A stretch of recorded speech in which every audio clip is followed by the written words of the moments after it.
प्रायोजक हैं cancer healer centre, a new beginning. अरे मैं तो कह रहा हूं ना कि आप विदेशी एजेंडे चलाते हो इस देश में। नहीं बोलेंगे कि चुप आप रहिए। विदेशी एजेंडे चलाते हो। एक सेकंड, मैं आपसे सीधा सवाल पूछूंगी। आप ये बताइए अखिलेश जी, एक सीधा सवाल मैं आपसे पूछना चाहती हूँ, क्या कर्नाटका में सारे मुसलमान पिछड़े हैं?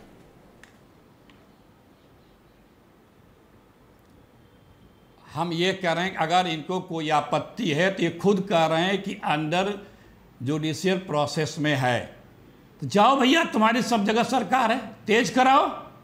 उस पर क्यों हाथ पीर मार रहे हो?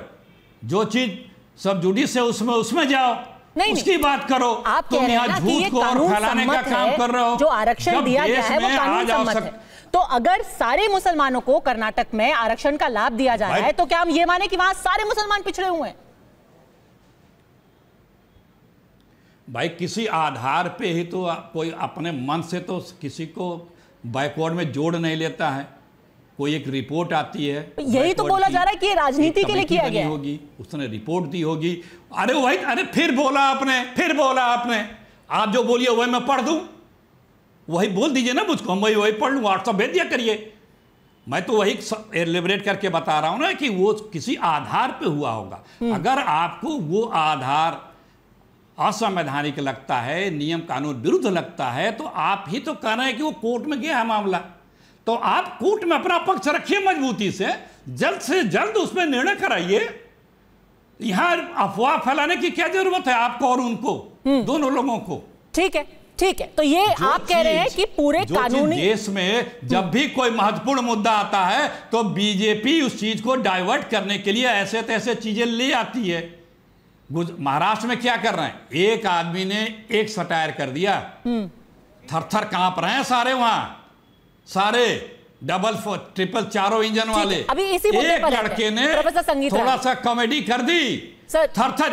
इसी मुद्दे से डायलूट करने के लिए आपने मुद्दा लाया। वो अगर मुद्दा होगा तो उसके भी बड़े सारे उदाहरण दिए जाएंगे। भ्रष्टाचार के मुद्दे को डायलूट करने के लिए मुद्दा आया है। अखिलेश जी कह रहे हैं कि पूरा सर्वे किया गया होगा, कुछ सोच समझ के लाए होंगे, और अगर गलत होगा तो कानून जो अदालत है उसको खत्म कर देगी।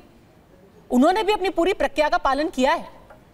ये वैसे ही है पद्मजा, ये वैसा ही है। हम पेट्रोल छिड़क देंगे, आग लगा देंगे, आप बुझाते रहिए।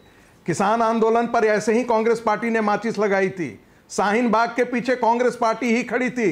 वक्फ बोर्ड के पीछे जो पूरे देश में आंदोलन चलाने की बात की, वो कांग्रेस पार्टी ही इसके पीछे है। आधार पर कांग्रेस के चरित्र को देखिए। और मैं बार इसीलिए आरोप लगा रहा हूं कि आजादी के पश्चात भी, भारत तोड़ने के बावजूद भी कांग्रेस पार्टी ने उन्हीं देश तोड़ने वाले ताकतों के साथ खड़ी हुई। और आजादी के दिन से ही ये कांग्रेस पार्टी, पंडित नेहरू जी के जमाने से ही देश तोड़ने वाले को बराबर उसने खड़ा किया है।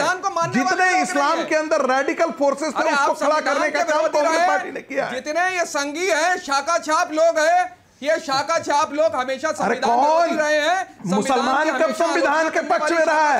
मुसलमान के लिए तो सरिया चाहिए। दुनिया में कौन जगह है मुसलमान जो? देखिए, अभी इस मुद्दे को लेकर के जमकर राजनीति हो रही है, पर इसका फैसला आखिर में करेगा कोर्ट ही। अगर ये संविधान के हिसाब से नहीं किया गया है तो देश में और कोर्ट के हिसाब से ये कानून हमारे देश में नहीं चल सकता। इसका फैसला अदालत के सामने होगा। फिलहाल अड़ी में हमसे जुड़ने के लिए आप सबका बहुत बहुत धन्यवाद।